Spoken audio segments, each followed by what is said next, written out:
aw minnu bɛ ka joliba jabarani filɛ lajɛ anw minnu bɛ ka radio joliba ale lamɛn an b'aw bɛɛ lajɛlen fo dan tɛ foli min na minnu bɛ ka an filɛ Mali kɔnɔna la ani Mali kɔ kan an bɛ bɛɛ fo ka bɛɛ waleɲuman dɔn min ye kunnafoni gafew ye olu minnu bɛ sɛbɛn don o don min bɛ tali kɛ ka taa ntɛnɛn fo ka se jumadonyaw ma an bɛ kɛnɛ de kan ka kunnafoni gafe ninnu ka u lakale bɛɛ bɛ se ka faamuya sɔrɔ a la bamanankan na cogo min na o la an tɛna ko bila dagirinda la foli tɛmɛnen kɔfɛ an b'an da don kunnafoniw la bakurunba dɔw la ka sɔrɔ ka walawala aw ye kunnafoni sɛbɛn minnu bɛ yen an b'a daminɛ ni le pelinkan ale y'a jira k'a fɔ politiki tɔn belebeleba saba bɛ Mali kɔnɔ yan minnu ni gɛlɛya yɛrɛ yɛrɛ de bɛ olu ka bi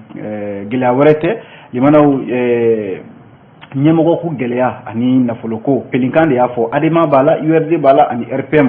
an bɛna an da don o la sisan info matin kɔnɔna la bi limanaw a jiralen bɛ k'a fɔ ko Asimi ni ala ma hinɛna min bɛ tali kɛ Amadu Tumani Ture limanaw ko ni cɛ fila in ka dakan de kelen ye wa jamanakuntigiya nasira la pelinkan kelen don ka i yɛrɛ ɲininka o la i n'a fɔ info matin kelen don ka i yɛrɛ ɲininka o la an bɛna o walawala aw ye sisan l'indépendant ale fana kumana limanaw a jiralen bɛ k'a fɔ ko min y'an ka ɲina kalanta ye min bolodalen don ka bila novembre kalo kura min jɔtɔ filɛ nin o tile fɔlɔ limanaw ko nka sigasigana bɛ a ko la sabu min ye l'école karamɔgɔ minnu bɛ yen ni olu b'u ka hakɛ ɲini na bi u ni faamaw ma bɛn ko la an bɛna an da don la indépendant kɔnɔna la l'histoire fana y'a jira k'a fɔ assise nationale de la refondation sigikafɔba min bɛ yen ni a kan ka boloda Mali kɔnɔna la yan nɔ ni jamanadenw kan ka wele a ko kɛnɛ kan maa minnu bɛ yen ni olu de sugandira jamanakuntigi fɛ olu kan ka bila baaraw ɲɛmaayaw la ko maa 19 de don minnu bɛ yen ni olu bilalaw ka baara kɔnɔna la kunungo yɛrɛ a kɛra Kuluba salle de banque kɔnɔna la min bɛ tali kɛ Asimi Goyita ale yɛrɛ tun bɛ yen nɔ an bɛna an da don o la ECHO fana kɔnɔna la bi ECHO y'a jira k'a fɔ ko an ka lakɔliden minnu bɛ yen ni o ye baccalauréat kɛbaw ye ko baara dɔw bɛ yen baara kura dɔw bɛ yen minnu bɛna daminɛ min bɛ tali kɛ senu maaw fɛ walasa i mana baki kɛ Mali kɔnɔna la yan nɔ kalanden kelen o kalanden kelen sɛbɛn kelen o ka di i ma o bɛ kɛ sababu ye kalanden minnu bɛ yen ni dɛmɛw bɛ ta ka ɲɛsin u ma nafoloko sira ninnu na ani ka mana kɛ kalanko siratigɛ fɛn fɛn ye i bɛ se ka dɛmɛ a ko siratigɛ la cogo min na baaraw olu bɛ senna nin waati ninnu na soir de Bamako fana kumana limanaw kuma fila de b'a kɔnɔna la ko min ye finitigi minnu bɛ yen n'o ye jɛnti ye n'olu de fanga bɛ ni fanga b'olu bolo bi limanaw a jarala k'a fɔ jɛnti ani premier ministre Choguel Kokala Mayiga k'u bɛ kulo dɔ la kulo min ni a bɛna fɔ an k'an dogo ɲɔgɔn kɔfɛ ko yalima jɛnti n'o ye sɔrɔsilaka minnu bɛ yen n'olu ye Ibrahim Bokar Keita ka fanga bi ani premier ministre jɔnni de bɛ ka i dogo jɔnni kɔfɛ an bɛna an da don o la min bɛ tali kɛ Isa Kawujemu limanaw ale ye laseli kɛ a ye jaabili kɛ ka ɲɛsin kɛrɛnkɛrɛnnenya la waati min na min bɛ tali kɛ CEDEAO ka lasigiden min bɛ Mali la yan ni a gɛnna ka taa k'a fɔ ko a yera tanama ko dɔw la Isa Kawujemu y'a jira k'a fɔ ko nin bɛna fɔ Mali jamana ɲɛmaaw kɛrɛnkɛrɛnnenya la a ye tɛgɛdenkɔni ɲɛsin premier ministre de ma Choguel Kokala Mayiga k'a bɛ fɛ ka Mali don gɛlɛya wɛrɛ de kɔnɔna la an bɛna an da don o la sisan limanaw ni waati man ta an tɛgɛ ma Nouvelle Horizon an b'a kuncɛ ni ale ye ka jira k'a fɔ commune 4 ale tribunal bɛ wulikajɔba de la bi walasa maa minnu bɛ yen ni olu ka baaraw bɛnnen don Mali danbe tiɲɛni ma ani minnu bɛ yen ni olu ka baara yɛrɛ bɛnnen don lamɛnbaaw ka hakɛ to ka maaw jago kɛrɛnkɛrɛnnenya la cɛnimusoya sira la commune 4 kɔni k'a ye tɛgɛ da dɔw kan minnu ka baara ninnu ye bɔlɔlɔw sanfɛ an bɛna an da don o la sisan ni waati man ta an tɛgɛ ma limanaw teliya la parce que de sɛbɛn bɛ yen n'u k'a ma ko le pelinkan ale kumana pelinkan y'a jira k'a fɔ bi ko bi politiki tɔnba saba b'an ka Mali kɔnɔ yan bi ni u dɔnnen don wa olu de ye politiki tɔnbaw ye fanga yɛrɛ bɛ minnu na nka limanaw ko ni politiki tɔn ninnu gɛlɛya b'u ka bi dɛ gɛlɛya min don dɛ wɛrɛ tɛ ɲɛmɔgɔ ko gɛlɛya b'a la wa hali nafoloko gɛlɛya yɛrɛ b'a la ADEMA PAEJ URD RPM limanaw ko ni politiki tɔn ninnu kɛn bɛ bi ka bila lɛfɛ kan ka yaala walima ka taa sarada min bɛ tali kɛ ni min bɛ se k'a san o k'a san ni wari bɛ min kunna limanaw o bɛ se ka wari bɔ ka ni politiki tɔn ninnu san k'a sɔrɔ ni a ma kɛ ni gɛlɛya yɛrɛ ye pelinkan ka kuma don dɛ limanaw misali la palais de la culture Amadou Hampâté Bâ kɔnɔna la o dongo sibiri tɛmɛnen na yɔrɔ URD ale y'a ka jɛrɛ tanna kɛ n'o y'u ka conférence nationale ye o senfɛ min bɛ tali kɛ URD tɔndenw yɔrɔ a jirala k'a fɔ kumaw cayara fɔɲɔgɔnw cayara n'i ye jateminɛ kɛ URD ɲɛmaaba yɛrɛ ni o ye professeur Saliku Sanogo ye yɔrɔ u ka baara minnu ni olu kɛra a jirala k'a fɔ kuma kun bɛ ka boli fɛnba fila de kan o ye baara minnu kɛra don tɛmɛnenw na olu bɛ se ka da tɔndenw ɲɛkɔrɔ cogo min na ani fana politiki tɔn yɛrɛ kɔnɔna la tɔnden minnu bɛ yen minnu tɔnden kura minnu bɛ yen n'olu bɛ fɛ ka don tɔn kɔnɔna la jɔyɔrɔ bɛ se ka di olu ma cogo min na olu de tun ye baaraba fila ye a ko hukumu kɔnɔna la nka ko n'i ye jateminɛ kɛ URD ye du belebeleba ye bi du min bɛ yen bi limanaw ni u ka kalenkan ye min ye o ye k'a fɔ n'i kɛra URD tɔnden ye tɔnden kura tɛ yen tɔnden kɔrɔ tɛ yen bɛɛ ye kelen ye o ye URD yɛrɛ ka taabolo ye nka n'a fɔra bi limanaw a jirala k'a fɔ ko kalataw bɛ ka u magɛrɛ an na dɔɔni dɔɔni nka a jirala k'a fɔ tɔnden kura dɔw bɛ yen i n'a fɔ Bubu Sise ani ale bɛ section min bɛ Jɛnɛ ale b'o kɔnɔna la ka taa se min ye Mamadu Igor Jara ma marakalakaw fɛ yen ale fana b'o section kɔnɔ ko ni maa fila limanaw n'u ye nafolotigiw de ye minnu bɛ yen ni u bɛ URD tɔn kɔnɔna la ko nka u ka conférence nationale min tɛmɛna limanaw ni cɛ fila in ma ye a ko kɛnɛ kan nka n'i ye jateminɛ kɛ bi k'a bɛna fɔ maa fanba dɔw bɛ yen minnu bɛ maître Demba Tarawele nɔfɛ olu a bɛna fɔ olu ni n k'a fɔ professeur Saliku Sanogo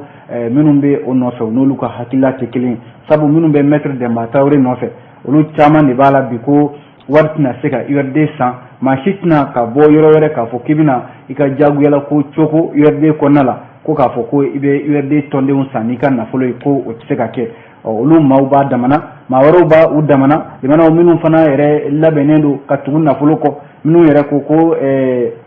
Bubu Sise ni Igor Jara yɔrɔ ko in mana taa ɲɛ ni cɛ fila in de bɛ sɔn ka ko in sama sama u ni ɲɔgɔn cɛ sabu limanaw nafolo mana i kun bɔ diɲɛ fan o fan a na to nafolo ta la ko ninnu cɛ fila in limanaw a ko bɛ ka taa cogo min na ɲininkali yɛrɛ kɛlen don n'a sɔrɔla nin cɛ fila in don nataw la u tɛna URD yɛrɛ da k'a sarada k'a fɔ wari bɛ jɔn kunna n'o bɛ se k'a san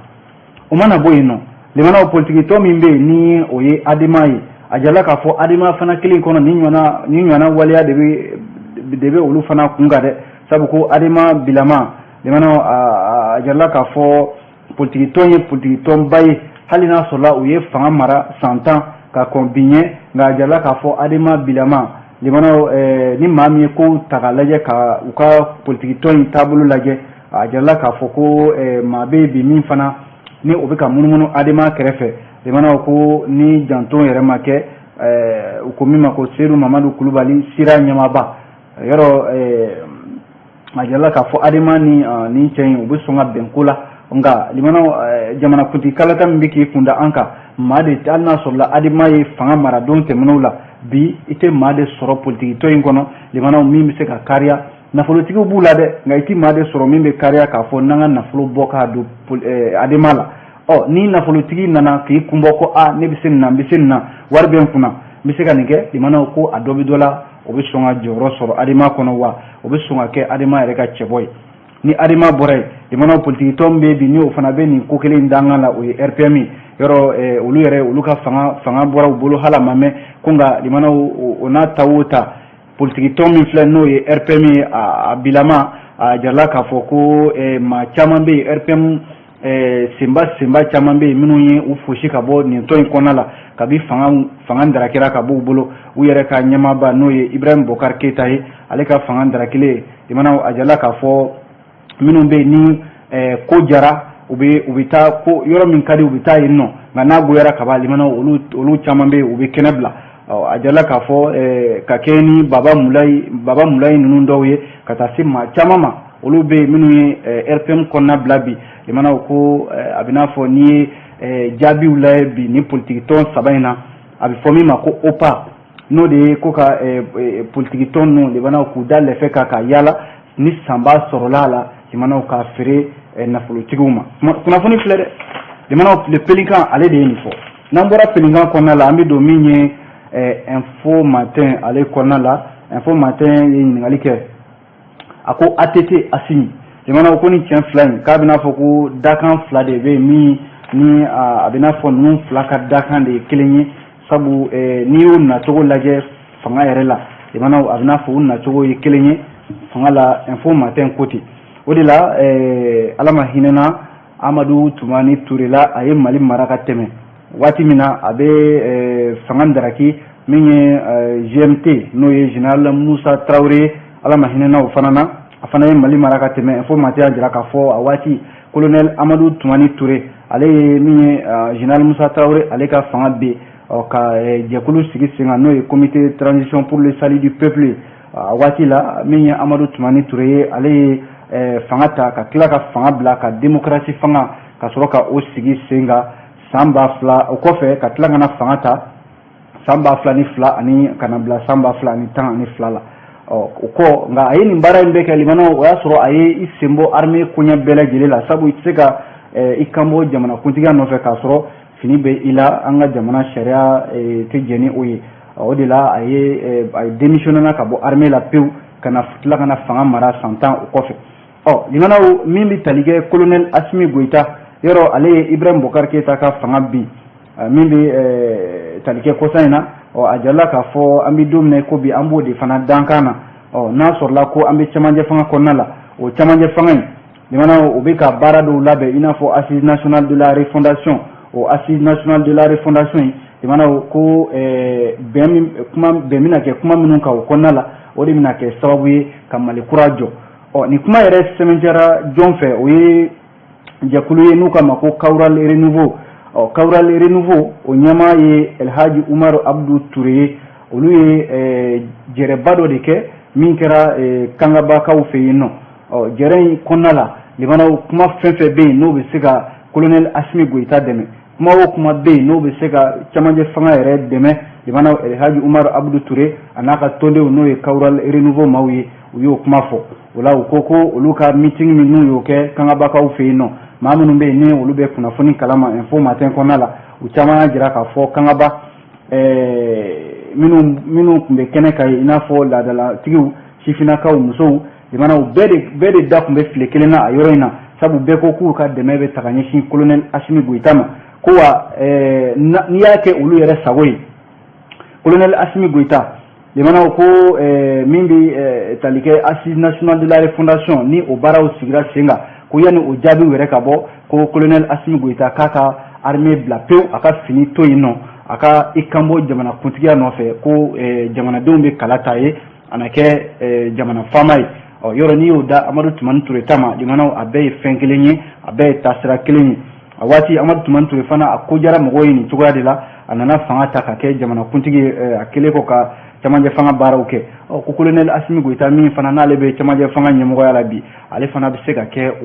a fana bɛ se ka o taamasira kelen ta o de la Elhaji Umaru Abdou Touré Kawural Renouveau ɲɛmaaba a ko ale dan b'a la bi maa o maa b'ale ka tɔn in kɔnɔna la o bɛɛ kɔni fɛla y'o ye wa dan b'a la fana ko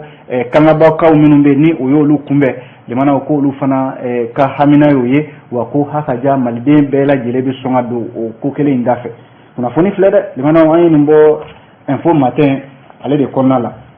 n'an bɔra info matin kɔnɔ limanaw kunnafoni sɛbɛn bɛ yen ni an k'a ma ko l'indépendant ale kumana kalanko siratigɛw la yɔrɔ kalanta tɔ tora tile damadɔ de ye nka limanaw ko kalanta ɲinanama fana a bɛ sɔn ka kɛ fɔnɲɔgɔnkɔ ye dɔɔni sabu min ye jamana faamaw ye ani lɔkɔli karamɔgɔw olu cɛ bɛnkan ma sɔrɔ u ni ɲɔgɔn cɛ o de la indépendant y'a jira k'a fɔ ko ɲina kalanta san 2021 ani san 2022 ko sigasigana de bɛ a ko la o de la ɲininkali yɛrɛ kɛlen don n'a sɔrɔla ɲina kalanta a bɛna kɛ yɛrɛ i n'a fɔ a kan ka kɛ cogo min na o de ye ɲininkali ye bɛɛ bɛ ka ekɔliden somɔgɔw ni ekɔlidenw bɛɛ bɛ ka i yɛrɛ ɲininka a ko siratigɛ ninnu na o de la juma tɛmɛnen in na ko gouvernement ye wele bila syndicaliste ma n'o ye ekɔli karamɔgɔw ka lafasali kuluba in ye min bɛ yen ni olu de ye minnu farala ɲɔgɔn kan ka kɛ kulu belebeleba ye n'u k'a ma ko syndicat signataire du 15 octobre 2016 walasa ka hakilila falen kɛ u ka hakɛba min bɛ yen n'o ye sariya ye n'u k'a ma ko article 39 o bɛ se ka ta ba la cogo min na a jarala k'a fɔ min ye jɛrɛ in ye a kɔni kɛra nka lɔkɔli karamɔgɔw ma bɔ u ka kan kan dɛ u b'u ka kan kan halisa lɔkɔli karamɔgɔw y'a jira k'a fɔ n'i y'a ye bi olu sɔnna ka kalan kɛ n'i y'a ye olu sɔnna ka don kilasi kɔnɔ n'i y'a ye u sɔnna gouvernement ta ma fɛn kelen pewu jamana article 39 aka do bala a fɔra cogo min na a ka kɛ ten dɔ o de la syndicaliste y'a jira k'a fɔ gouvernement ye waliya min ta n'o de ye ko ka saraw bɛɛ lajɛlen kɛ kelen n'o de ye grille unifié ye l'école karamɔgɔ y'a jira k'a fɔ k'a bɛ a bɛ dankari kɛ olu ka hakɛ in na n'o ye article 39 ye sabu olu bɛ jɔyɔrɔ min na bi sariya ko de batoli don sabu gouvernement kun ye layidu min ta n'o de ye k'a fɔ n'a fɔra ko dɔ ka fara saraw kan olu fana kɛmɛ sara 15 ani murumuru 17 o fana kan ka fara olu ka hakɛ ka article 39 de y'o fɔ nka limanaw ni si tɛ baara ye min bɛ ka lawaleya bi o de y'a to l'école karamɔgɔw ko hali n'a sɔrɔla gouvernement ye olu wele olu kɔni b'u ka kan kelen de kan o waati kelen fana l'école sommaw limanaw olu caman bɛ bi minnu bɛ ka wele bila gouvernement ma ko gouvernement k'a lajɛ a k'a jɔ a jɔyɔrɔ la sabu kalanta bilalen don ka novembre kalo tile fɔlɔ natɔ in de kɔnɔ a bɛ bɛn ntɛnɛn natɔ in de ma indépendant y'a jira k'a fɔ ni gouvernement ye fɛɛrɛw sɔrɔ ka ɲɔgɔndanw kɛ san laban tɛmɛnen na ka ɲina kalanko ka a kuncɛ hɛrɛ la ko nka min ye kalanta minnu bɛ yen n'olu bɛ k'u kunda an kan u k'u jija u ye kalan laban kɛ cogo min na u ka ɲina kalanta a daminɛ fana kɛ ten sabu ko u tɛ se ka to nin fɔɲɔgɔnkɔ la kuma bɛɛ gouvernement de bɛ a fɔ jija ka baara dɔw kɛ i b'a sɔrɔ majɛ bɛ yɔrɔ dɔ fana na indépendant ka kuma la min bɛ tali kɛ l'école sommaw caman bɛ yen dɔw yɛrɛ diminen ye nin kuma fɔ u ko ko gouvernement min bɛ bi limanaw ni bolo funna a bɛ da tigi kɔrɔ olu de kan ka bɛɛ lajɛlen wele ka sɔn bɛɛ ka kuma ma u kana dɔ fisaya dɔ ye o de la l'école sommaw bɛ k'u yɛrɛ ɲininka kun jumɛn na gouvernement bɛ l'école karamɔgɔw to ni lahalaya la fo ka denmisɛnninw ka hakɛ k'o tereke k'o kɛ ka denmisɛnninw ka siniɲɛsigi k'o don bɔgɔ la nin cogoya la o de la l'école sommaw y'a jira k'a fɔ gouvernement k'i jija dɛ min bɛ tali kɛ ɲina kalanta a ka kɛ i n'a fɔ a kan ka kɛ cogo min na gɛlɛya si kana don a ko siratigɛ ninnu na limana o dun kɛli a bɛ gɛlɛya dɛ l'école karamɔgɔw dun bɛ jɔsen min kan o ye fo u ka hakɛw u ka sabati kunnafoni filɛ limanaw an ye nin bɔ l'indépendant ale de kɔnɔna la n'an bɔra l'indépendant kɔnɔ an bɛ don min ye l'essor ale fasɛdi sɛbɛn kuma na limanaw a jiralen bɛ l'essor kɔnɔ k'a fɔ bi ko min ye sigikafɔ min na ale bɛ ka labɛn bi n'o ye assise nationale de la refondation limanaw n'o fɔra ka ban o ye sigikafɔba min bɛ yen ni a fɔra ko jamanaden bɛɛ lajɛlen kan ka wele a ko kɛnɛ kan jamanaden bɛɛ ka hakilila kan ka ɲini hakilila ye mun ye maliko la gɛlɛya nasiraw la ni fɛɛrɛ bin b'i bolo i kana o fɔ o kɛnɛ kan o baara min n'o bɛ ka labɛn jamana ɲɛmaw fɛ ko maa minnu bɛ yen ni olu kan ka bila a baara ɲɛmaya la a bɛɛ lajɛlen ye maabaw ye an ka jamana kɔnɔna la jamanaw a bɛ taa maa 19 ɲɔgɔnna de la olu de sugandira min ye jamana ɲɛmaw fɛ u ka nin baara in ɲɛ minɛ a jala k'a fɔ a maa 19 bɛɛ lajɛlen u sugandira sariya de fɛ n'o ye décret ye min taara décret minnu kama ko numéro 2021 0730 PTRM min taara octobre kalo tile 16 san 2021 sigikafɔ minnu bɛ yen ni olu kan ka kɛ n'o ye paneliw ye olu ɲɛmaw olu de sugandira a ko hukumu kɔnɔna la a jarala k'a fɔ minisiri kɔrɔ dɔ bɛ yen n'ale tun b'an ka jamana ni jamana wɛrɛw cɛ baara la Zeyni Mulayi ale de sugandira ka bila ni jɛkulu ninnu ɲɛma limanaw kuma minnu bɛ yen ni olu fɔra kɛnɛ in ka kunungo ni maa 19 ka u bila u ka baaraw kɔnɔna la kuma ninnu caman bɛ yen a bɛ tali kɛ Zeyni Mulayi yɛrɛ a kɛlen k'o ka kuma ta a ye folikan ta ka ɲɛsin jamanakuntigi ma n'o ye colonel Asimi Goyita ye a ye danaya min da olu kan u ka se ka Mali kura jɔli baara o kuma fɔ wa fana ko danaya don fana u bɛna min dafa sabu n'i ye Mali kura jɔ ko kuma fɔ jamanaw a tɛ taa danaya kɔ a tɛ taa an ka sigi ka kuma a tɛ taa maliden bɛɛ ka ɲɔgɔn sɔrɔ minnu bɛ yen n'olu bɛ jagoya waleya la ani minnu bɛ ka Mali yɛrɛ ɲɛda kolon di Mali ma diɲɛ ɲɛfɛ jamanaw o ka se ka yɛlɛma diɲɛ k'a dɔn k'a fɔ malidenw bilama u bɛnna ko la u ye sigikafɔ min bɛ yen n'u bɛ fɛ k'o kɛ n'o ye assise nationale de la refondation ye o ka kɛ kɛnɛ ye kɛnɛ min bɛ se ka kɛ Mali yɛrɛ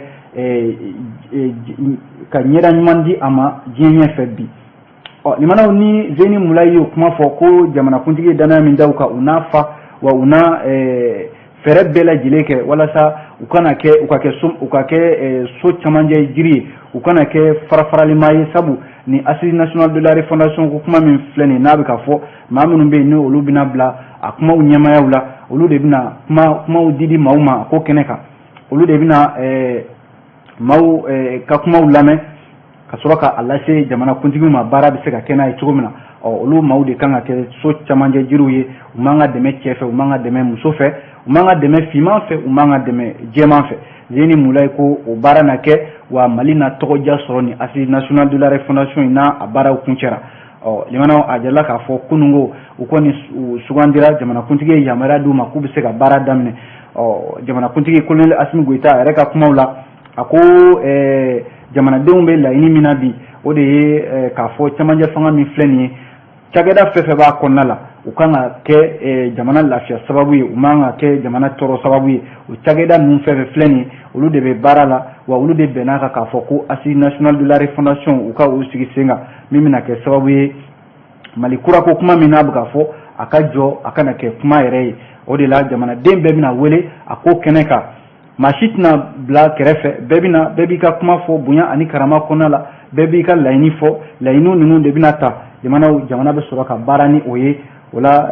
a fɔra ko Mali kurako kuma min bɛ fɔ don nataw la an n'an sigi ka o lajɛ an y'a fɔ ten min ye maa 19 ye olu de sugandira ko ɲɛma ko musow fana bɛ a ko hukumu kɔnɔna la o de la limanaw maa 19 in na ko muso 7 hakili la o b'a la min ye l'essor ale ka kuma la kunnafoni filɛ limanaw an ye nin bɔ l'essor ale de kɔnɔna la n'an bɔra l'essor kɔnɔ limanaw an bɛ don min ye ECHO welewele ale kumana les ECHO y'a jira k'a fɔ ko min y'an ka kalanden minnu bɛ yen ni olu de bɛ ɲɔgɔndanw kɛ baccalauréat misali la limanaw baki ɲɔgɔndan min na a bɛ to ka kɛ an ka jamana kɔnɔna la yɔrɔ n'i ye baki kɛ ka ban o b'a jira k'a fɔ e kan ka taa sanfɛ kalansow de la o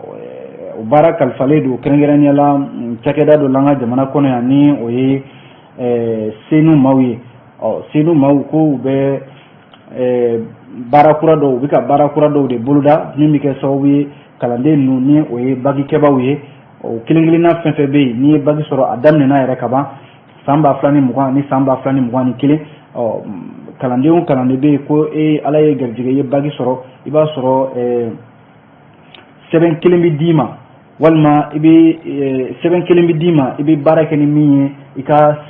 sanfɛ kalan tɔ bɛɛ lajɛlen kɔnɔna la o la fili tɛna kɛ baaraw la a bɛ dɔn k'a fɔ ko karisa ye a bɛ bɔ nin yɔrɔ in na wa hali dɛmɛ min bɛ ta ka ɲɛsin i ma nafoloko siratigɛ ninnu na n'o ye burusiw ni dɛmɛ wɛrɛw ye i n'a fɔ n'i bɛ bɔ yɔrɔ wɛrɛ ka na kalan kɛ yɔrɔ wɛrɛ sigiyɔrɔ bɛ se ka d'i ma limana o baaraw bɛ sen na a jɔla k'a fɔ ko hakilila falen dɔ don min bɛ ka kɛ sibikaw fɛ yen nɔ a daminɛna octobre kalo tile 26 a bɛ taa kuncɛ novembre kalo tile 2 natɔ in na san 2021 o ko min ma ko atelier d'immatriculation des bacheliers session août 2021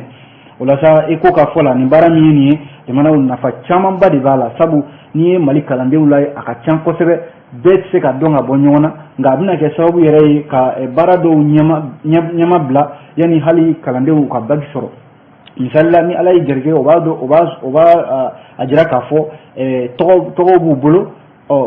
i ni sɛbɛn min ka kan o na da i kan wa a na dɔn ko karisa ye nin ye i ni min ka kan dɛmɛ la o dɛmɛ na ta ka ɲɛsin i ma o de la ko min bɛ tali kɛ u ka sɛbɛn fura minnu bɛ yen n'o subahana mansin ye système d'information de gestion de senu n'u k'a ma ko SIGO a bɛna baara nɔgɔya u fana bolo kosɛbɛ o la senu ɲɛmaaba ni o ye Usman Danbele a ko a dan b'a la k'a fɔ nin bɛna kɛ fɛnba ye wa nin bɛna kɛ ɲɛtaaba de ye o la maa minnu bɛ atelier in kɛnɛ kan a ye wele bila u ma u ka u jija hakilila falen ka jija wa kuma min bɛ bɔ u da a ka kɛ baara sabatilenw ye a ka kɛ hakilila baaraw ye minnu bɛ kɛ sababu yɛrɛ ye don nataw la kalandenw jamanaw ɲagami foyi kana don u ka kalanw na don nataw la ɲɛfɛ ani u bɛ se ka bila minɛn kɛrɛnkɛrɛnnenw kɔnɔna la cogo min na ECHO welewele ale ka kunnafonidila min tun bɛ kɛnɛ kan o ye Seydou Fane ye aw bonya bɛ ni kunnafoni la limanaw n'an bɔra yen nɔ an bɛ don min ye le soir de Bamako ale kɔnɔna la soir de Bamako kumana limanaw k'a jira k'a fɔ min bɛ tali kɛ soir de Bamako kɛnɛ don ka ɲininkali kɛ ko yalma abi famma ko jeu de cache-cache limana o te dore yo ambe kulen la kan andu nyon ko fe limana ningali kelero na so la ko premier ministre Choguel Kokala Maïga aleni finitigi minumbe no ye ex-gentil minu ye fangandaraki yoro jatemini kala chama de be minu bikani ko jatemine soit de Bamako ka fola ko premier ministre na fo mado bini mi nani finitigu olu de bolo bi nyombolo ubika jamana mara onga jatemini kala minumbe no lu be politique ko buna ko ka olu chaman dabal banelu bi kosebe kaye ka fo ko gouvernement ale CEDEAO ka cide mi kumbia limana ka o gain ka bo Mali konala yanno o ka soro dum Mali ni CEDEAO ambilama limana jabate an ñogonte o soit de Bamako ka fola ko Choguel yoro ale politique may mi nalni alama hinena Musa Traoré o ka politique to mi kumbe no UDPM ale ra kumbo o shifina ka minumbe ale kumbo o konala abina fo tabulu kelen de be premier ministre Choguel Kokala Maïga bolobi wa tama sira mini de mana no de ka fanga mara ka jamanadenw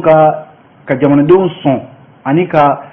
barake wala sa jamanadenw bi se ka danaya da aka cogo mina ani ka jamana mara ka kɛ ina fɔ ni jamana ka yɛlɛma pew aka sira kura de ta nga limana a jarala ka fɔ min ye Choguel ani finitigi minnu be ni colonel Assimi Goïta ale be jamana kuntiya la bi min ye Ismaïla Wage ani Sadio Kamara ni min ye Jawe nunu yɔrɔ nunu de ye finitigiw ye min ye Ibrahim Bokar Keita ka fanga bi nga Choguel Kokala Maïga ni y'a yɛrɛ ka taasira lajɛ kana se fo bila Musa Traoré ka waati kana se Amadou Toumani Touré ale ka waatiw ma yɔrɔ min ye UDPM o politique tɔn a kun b'o de kɔnɔna la a bɔr'o la ka sɔrɔ ka na MPR o bila sen kan nka jala k'a fɔ Musa Traoré ka hakililaw olu de bɛ Choguel Kokala Maïga la a bɛ ka baara kɛ ni o de ye nka limana ko ɲininkali yɛrɛ kɛlen don n'a sɔrɔla Choguel ale ni ex-CNSP n'o ye sɔrɔdasi kɔrɔ minnu ye fanga bi n'a sɔrɔla u ka kuntilennaw kelen don sabu bi limana cɛmancɛ fanga a kɔni baara bɛ ka kɛ taabolo min kan bi a bɛ maa bila ka i yɛrɛ ɲininka sabu premier ministre ani Choguel Kokala Maïga ko jɔnni de bɛ ka jɔnni manipuler o ye kunnafoni ale soit de Bamako kelen kɔnɔna la limana ko min ye Issa Kawujimi ale kumana Issa Kawujimi y'a jira k'a fɔ ko Choguel Kokala Maïga k'a dɛsɛra soit de Bamako ka kuma don dɛ ko k'a sababu kɛ ko fanga kɛlen kɔ ka min ye Amidou Boli ye n'o ye CEDEAO ka lasigiden min bɛ Mali la yan nɔ ko Choguel ana kɛ ko premier ministre k'a dɛsɛra dɛ sabu k'a filɛ nin ye ka gɛlɛya wɛrɛ de dayɛlɛ Mali ani CEDEAO cɛ kokura min ye Issa Kawujimi ale ka kuma la o la politique tɔn min filɛ nin n'u k'a ma ko ACRT faso ka wele Issa Kawujimi ale de y'o ɲɛmaa ye ko CEDEAO ka lasigiden min bɛ yan n'o gɛnna min ye octobre kalo tile 25 ye san 2021 a jala k'a fɔ min ye Amidou Boli ye yɔrɔ ale de ye cɛ ye min gɛnna ka bɔ Mali la yan nɔ n'i ye jateminɛ kɛ M5 RFP cɛbakɔrɔ min filɛ nin n'o ye Issa Kawujimi ye limana a bɔra ka ɲɛfɔli minnu kɛ a ye jalaki caman de bi min ye premier ministre Choguel Kokala Maïga kan a ko premier ministre ko yana ka CEDEAO ka lasigiden yana ko gɛn limana munna ko a tɛ taa terroristew gɛn ka bɔ ɲɔnɔmara la munna gɛlɛya min bɛ Mali kɔnɔna la yan a tɛ ɲɛsin o ma munna kalanko gɛlɛya min bɛ yan a tɛ ɲɛsin o ma munna ko u bɛ ka turu ta ka dan lakanabaliya kunna ko ka tila ka kalataw k'olu bila ka taa ɲɛfɛ Issa Kawujimi ko nin kɔni ye ko ye Choguel bɛ ka jamana gɛlɛya ye ka taa fɛn wɛrɛ lajɛ n'i y'a ka kumaw lajɛ a ko waati min na olu tun bɛ M5 kɔnɔna la ko cɛ min gɛnnen filɛ nin ye CEDEAO tɔgɔ la n'o ye Amidou Boli ye ko Amidou Boli kelen tun bɛ taa olu nɔfɛ M5 kɔnɔna la ko munna a ma a gɛn o waati ninnu na Issa Kawujimi y'a jira k'a fɔ bi ko jamanadenw k'a dɔn k'a fɔ ko Choguel Kokala Maïga ko ni a kan ka ɲɛsin fɛn wɛrɛ ma ko ye lakanabaliya de ye ko a man ka gɛlɛya wɛrɛ dayɛlɛ ani CEDEAO cɛ ani ko an bɛ waati min na ko sisan Mali bɛ a damana gɛlɛya de kɔnɔ an kan ka jija ani maaw ka bɛn a la nka an man ka kɛlɛw dayɛlɛ ani maaw cɛ waati de sera limanaw an bɛ kunnafoni bila nin kan yan nɔ soit de Bamako de y'a fɔ k'aw fo ka waleɲuman dɔn ni ala sɔnna sini an bɛ kɛ kɛnɛ ka gafe kɔrɔw bɛ bɔ an b'olu lakali aw ye o kuma a k'an bɛn